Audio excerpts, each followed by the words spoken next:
Good afternoon. I am Assistant Professor Amol Patil. Welcome to GS College of Commerce Wardha.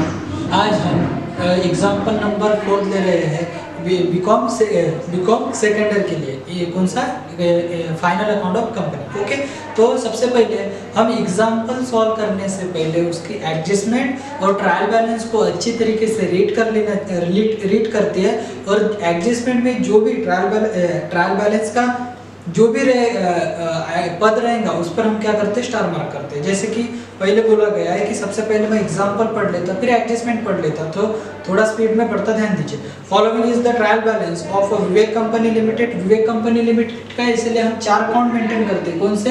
In the books of Vivek company limited trading account, उसके बाद profit and loss account, next profit and loss appropriation account and then after balance sheet. Okay, तो trial balance में बताया गया, trial balance में बोला है plant and machinery, call in arrear, sundry debtors, general expenses, advertisement, interest paid on debenture, cash stock, 8% bonds, उसके बाद building, dividend paid, purchase, carriage inward, carriage outward, sales return, productive wages, salaries, unproductive wages, trade expenses, discount paid and rent.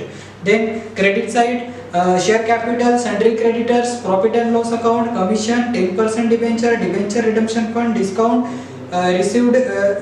received, bank loan, transfer fees, purchase return, sales, interest on government bonds, and then after bank overdraft. Okay, so then after reading the adjustment, तो prepare a trading and profit and loss account for the year ended 31st March 2010 and balance sheet of as on that date. ठीक है, after making following adjustment. First one, the stock as on 31st March 2010 was rupees 1,15,000।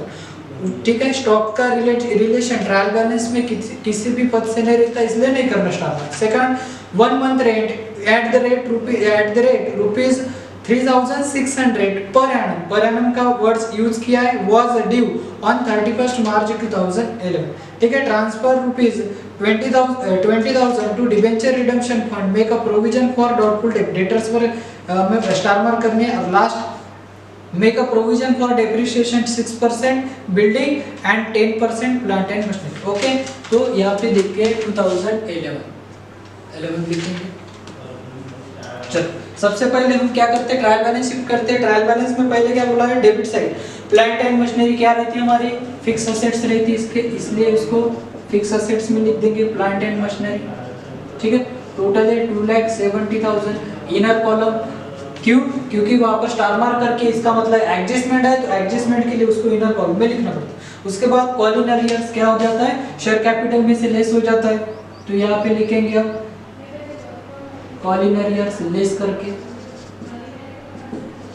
Call in arrears. Okay, less 7,600।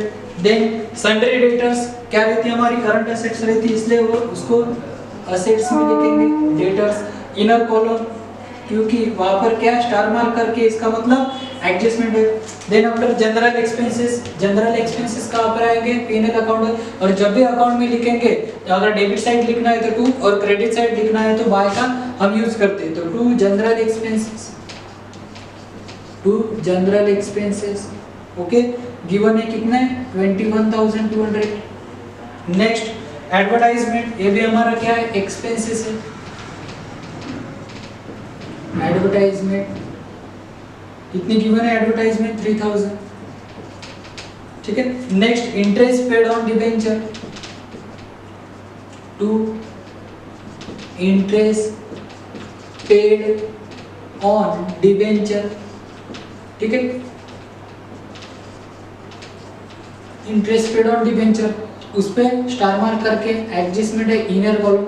Okay, next cash हमारे लिए क्या रहती है, assets रहती है। कौन सी असेट्स रहती है, करंट असेट्स रहती है, इसलिए हम कौन से हेड में लिखेंगे, करंट असेट्स के हेड में लिखेंगे cash 21,100।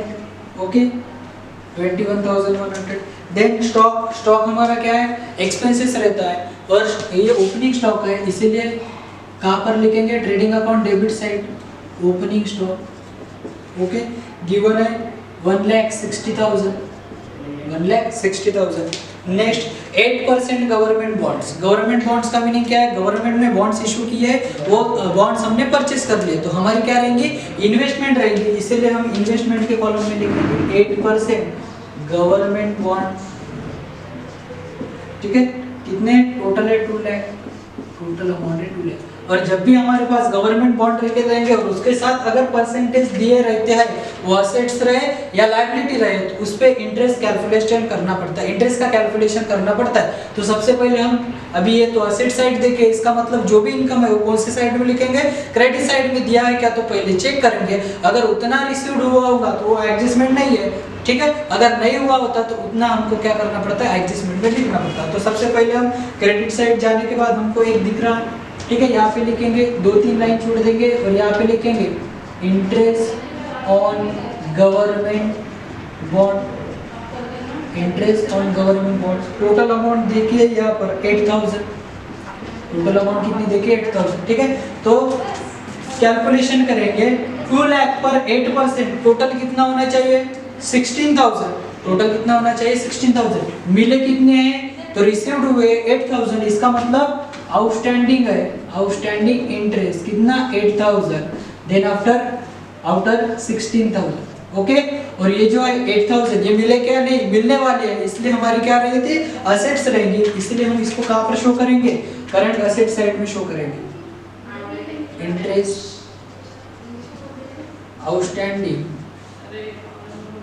Government bond, interest outstanding government bond, total 8000, okay. Then after building, building देखिए, बिल्डिंग हमारी क्या रहती? असेट्स रहती, इसीलिए फिक्स असेट्स में उसको लिखेंगे। बिल्डिंग कितना है? 5,58,000, 5,58,000। इनर कॉलम, क्योंकि वहां पर क्या देखे? एडजस्ट स्टार मार्क है, इसका मतलब एडजस्टमेंट है, ठीक है। डिविडेंड पेड, जब भी डिविडेंड पेड करेंगे ये क्या रहेगा? हमारा प्रॉफिट का एप्रोप्रिएशन है, और प्रॉफिट के एप्रोप्रिएशन के लिए एक एप्रोप्रिएशन क्रिएट किया जाता है, तो उस एप्रोप्रिएशन अकाउंट के डेबिट साइड लिखेंगे डिविडेंड पेड, ओके। कितना है dividend paid? 37,200, 37,200। Next purchase, purchase हमारा एक्सपेंसेस है, और ये ट्रेडिंग अकाउंट से रिलेटेड रहता है, इसलिए हम ट्रेडिंग अकाउंट में लिखेंगे। तो सबसे पहले परचेस लिखने से पहले रिटर्न है क्या तो देख लेना, ठीक है। तो परचेस का रिटर्न है, इसलिए उसको इनर कॉलम लिखने का कितना? टोटल है 3,72,000 less purchase return, less purchase return, total है 15,000, परचेस रिटर्न है 15,000, ठीक है। परचेस रिटर्न 15,000 हो गए, तो लेस कितने बचे?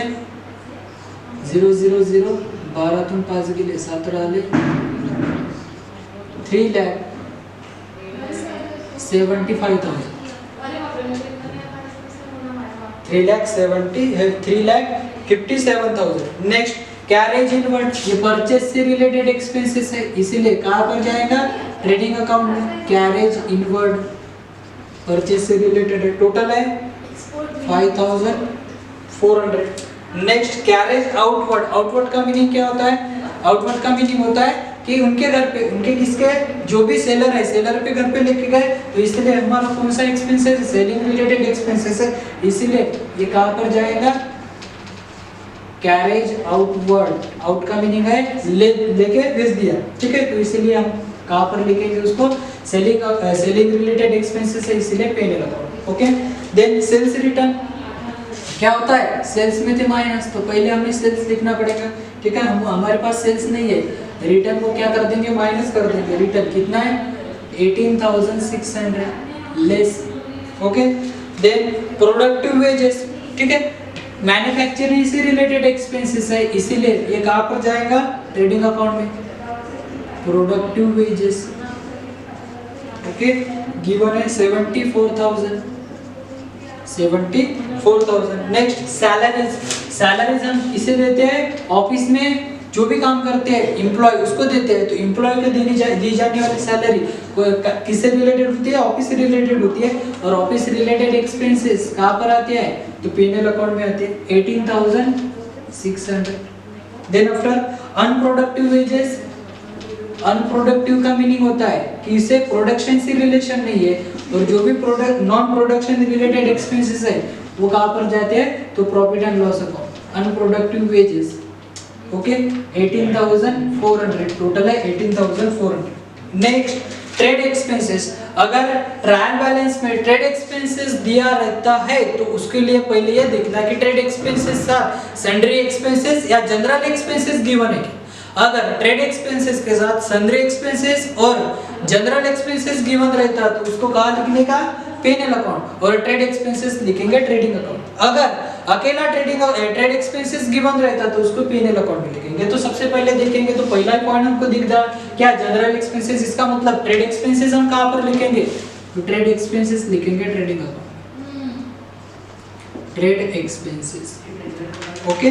गिवन है ट्रेड एक्सपेंसेस 9,000, कितना गिवन है, 9,000, ठीक है, समझा ट्रेड एक्सपेंसेस से रिलेशन। अगर ट्रेड एक्सपेंसेस अकेला गिवन है तो कि कहां पर लिखना, प्रॉफिट लॉस अकाउंट। अगर ट्रेड एक्सपेंस के साथ जनरल एक्सपेंसेस या सन्ड्री एक्सपेंसेस गिवन रहता है, जनरल या सन्ड्री एक्सपेंसेस कहां पर लिखेंगे, P&L अकाउंट में, और ट्रेड एक्सपेंसेस को कहां शो करेंगे, तो ट्रेडिंग अकाउंट में शो करेंगे, okay. Next rent office related expenses है तो इसीलिए हमको कहां शो करना पड़ेगा, तो P&L अकाउंट में। रेंट है 3,400 इनर कॉलम, क्योंकि वहां पर स्टार मार्क गिवन है, ओके। ये होगी हमारी डेबिट साइड। उसके बाद हम जाएंगे क्रेडिट साइड। शेयर कैपिटल क्या गिवन है, शेयर कैपिटल, शेयर कैपिटल कितना गिवन है, 7,44,000, कितना गिवन है, 7,44,000, लेस कर देंगे 7,600, 7,600 को लेस कर देंगे, बचे कितने, 20 एज इट इज, ओके, 4, ठीक है, 14 तुम 7 गेले 6, 14 तुम 8 गेले 6, 7,36,400, 7,36,400, ओके। देन सन्ड्री क्रेडिटर, ये हमारी क्या रहती, करंट लायबिलिटी रहती, इसीलिए इसको शो करेंगे करंट लायबिलिटी वाले हेड में। सन्ड्री क्रेडिटर 75,200, टोटल कितने, 75,200। नेक्स्ट प्रॉफिट लॉस अकाउंट, ये प्रीवियस ईयर का बैलेंस रहता है, प्रॉफिट जो भी बैलेंस निकलता है वो प्रीवियस ईयर का बैलेंस रहता, और प्रीवियस ईयर का बैलेंस हम शो करेंगे P&L एप्रोप्रिएशन अकाउंट के या अकाउंट में, कौन से नाम से, P&L अकाउंट के नाम से, और ब्रैकेट में लिखेंगे previous year balance, okay.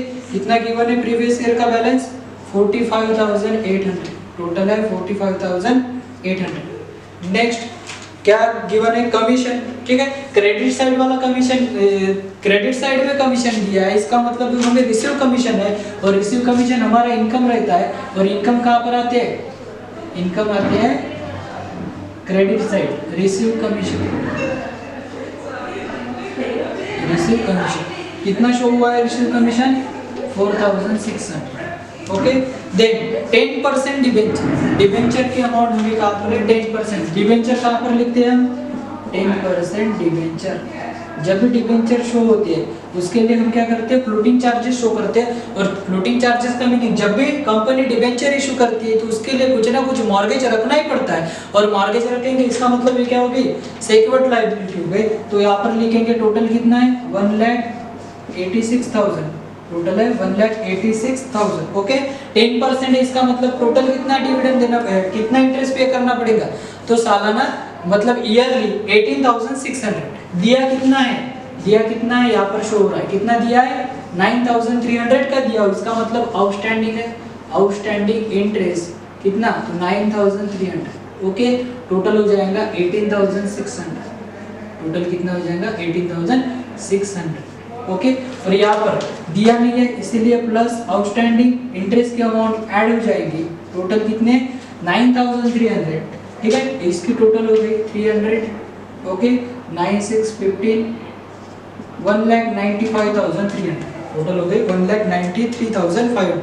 Next debenture redemption fund, ठीक है, ये हमारा क्या रहता है, प्रोविजन रहता है, और ये प्रोविजन कंपनी के पास ही रहता है, इसीलिए हम कहाँ पर शो करेंगे, तो रिजर्व एंड सरप्लस में debenture redemption fund, debenture redemption fund, ठीक है।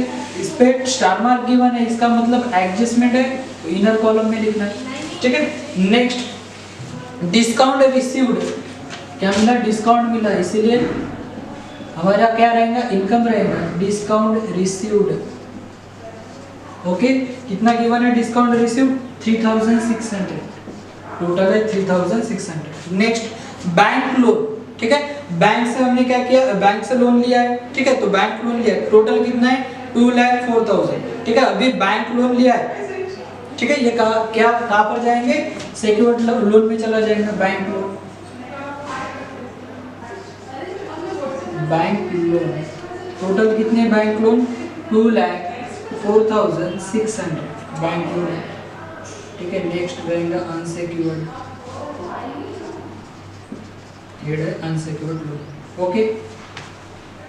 देन बैंक लोन हो जाने के बाद ट्रांसफर फीस। अभी ट्रांसफर फीस का मीनिंग क्या होता है?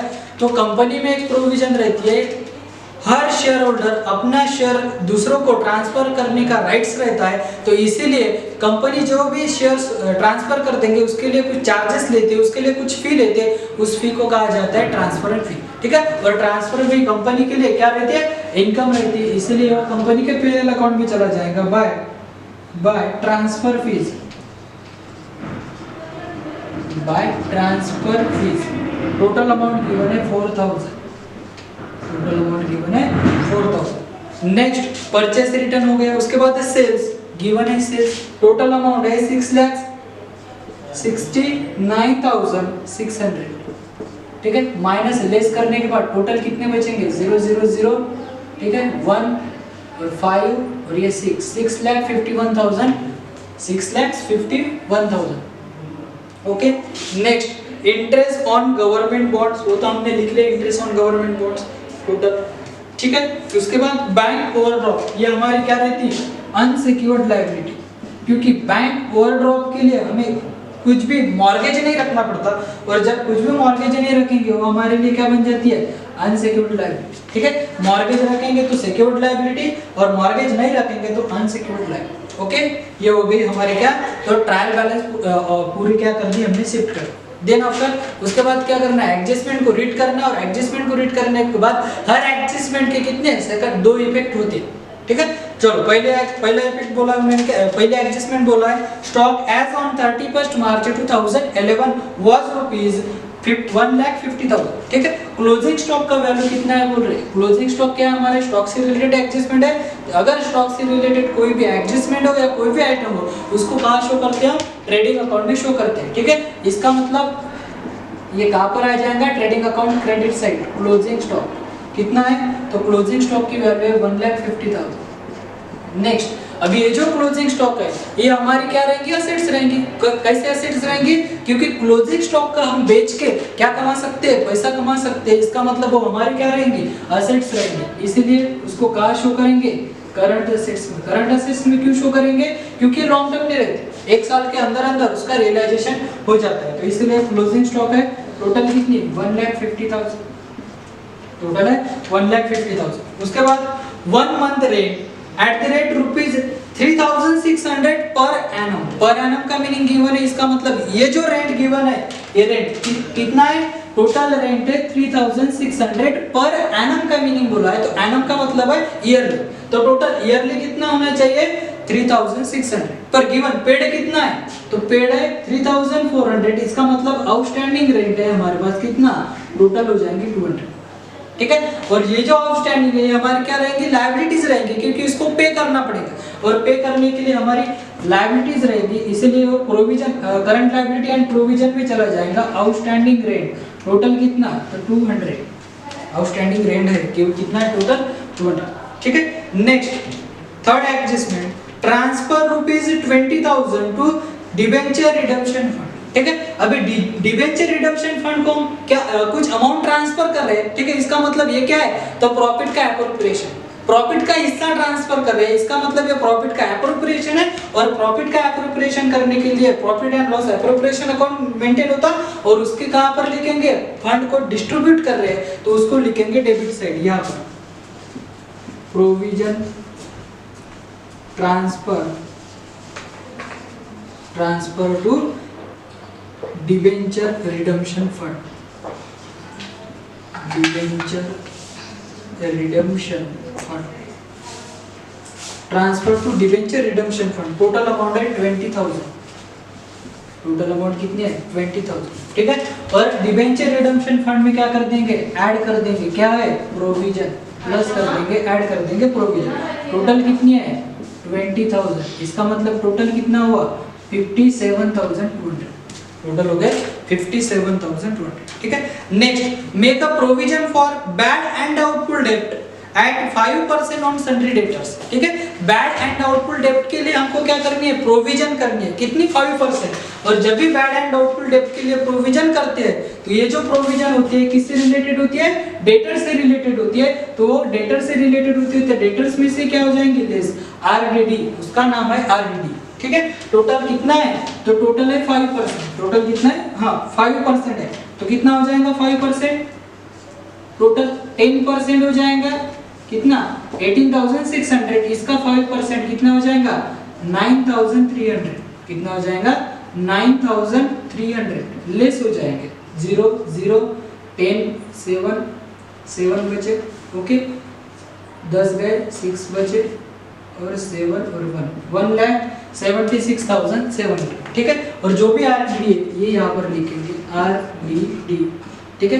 5% आरडीडी ऑन डेटर्स, डेटर्स पर आरडीडी लिखेंगे। टोटल कितने हैं डेटर्स 1 लाख है, 1,86,000 फॉर 5%, टोटल कितनी आ जाएगी 9,300, ओके।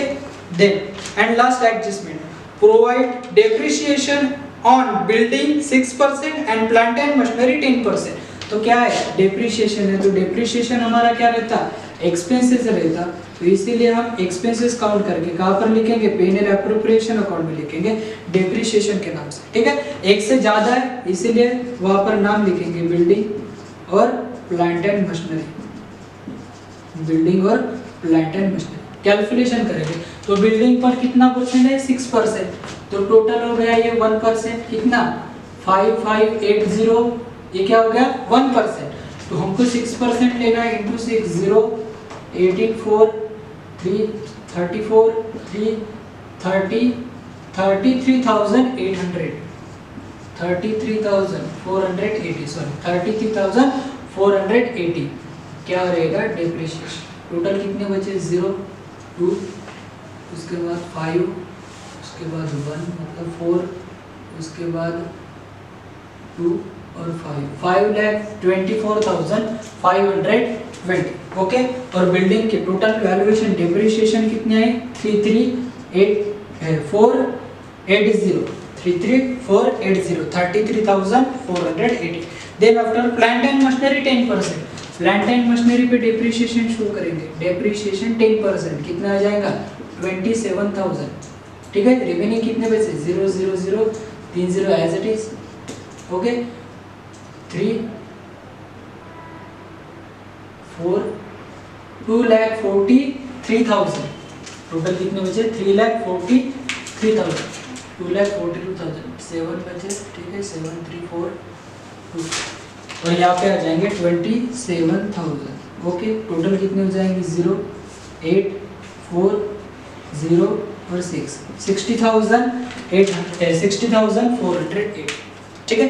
ये हमारा क्या हो गया कि टोटल हमने क्या किया, पहले एडजस्टमेंट रेट की, एडजस्टमेंट पहले तो एडजस्टमेंट रेट करके ट्रायल बैलेंस से रिलेटेड है तो स्टार मार्क किया, उसके बाद ट्रायल बैलेंस को शिफ्ट कर दिए, उसके बाद टोटली एडजस्टमेंट को शिफ्ट कर दी, और लास्ट में क्या करना टोटल करके हमारा कैलकुलेट करना, ठीक है। ग्रॉस प्रॉफिट नेट प्रॉफिट जो भी मिलेगा उसको कैलकुलेशन करेंगे, ठीक है। इसकी टोटल करेंगे, टोटल कितनी आ जाएंगी 0 0 0 1 5 5 10 और 8 8 0 8 1 8,01,000, ओके। यहाँ के टोटल कर देंगे कितने आए,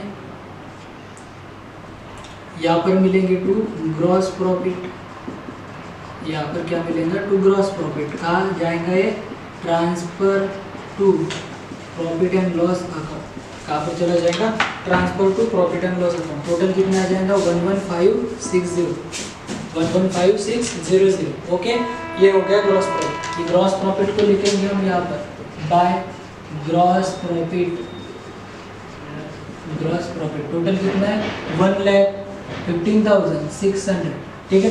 उसके बाद यहाँ की टोटल करेंगे, उसके बाद इसकी टोटल करेंगे, इसके टोटल कितने आ जाएंगे 0 0 6 6 12 18, ठीक है। हाताला 1 6 6 6 12 12 4 16 16 17 18 19 19 20 21 22 23 27 2 9 3 3 1 4 1,43,800 1,43,800। यहाँ पर क्या बचेगा 2 नेट प्रॉफिट, यहाँ पर क्या बचेगा नेट प्रॉफिट। कहाँ से कहाँ पर जाएगा ये transfer to PNL appropriation account, ठीक है। ट्रांसफर टू PNL एप्रोप्रिएशन, ठीक है। टोटल कितना है यहाँ पे लिखेंगे ट्रांसफर फ्रॉम ट्रेडिंग अकाउंट, ठीक है। देन आफ्टर नेट प्रॉफिट निकालेंगे, नेट प्रॉफिट आएगा 63,000 टू 63,320, ठीक है। यहाँ पे लिखेंगे net profit to net profit, ठीक है। कितना गिवन है 63,000, ओके। यहाँ की टोटल कर देंगे, यहाँ की टोटल कितने आ जाएंगे 0 2 3 1 8 11, ठीक है। 6 6 और 9 और 10 1,09,120 1,09,120। यहाँ पे क्या बचेगा बैलेंस, यहाँ पर बचेगा बैलेंस, और ये बैलेंस कहाँ शो होगा बैलेंस शीट में। टोटल कितना है तो 51,920, टोटल कितना बचा 51,920। और ये जो बैलेंस है, ये बैलेंस किसी को देना पड़ता है क्या, किसी को ड्यू करना पड़ता है क्या, नहीं। तो ये कंपनी के पास ही रहता, और कंपनी के पास जो भी पैसा रहता है वो कहाँ पर चला जाता है रिजर्व एंड सरप्लस में। तो हम यहाँ पर लिखेंगे प्रॉफिट एंड लॉस अकाउंट, ठीक है। टोटल कितना बैलेंस मिला 51,920, ठीक है। और देन आफ्टर हम क्या कर देंगे बैलेंस शीट के दोनों भी साइड की टोटल कर देंगे। तो टोटल आएगी 1,23,320 13,23,320, ओके। ये हमारा हो गया बैलेंस शीट के टोटल।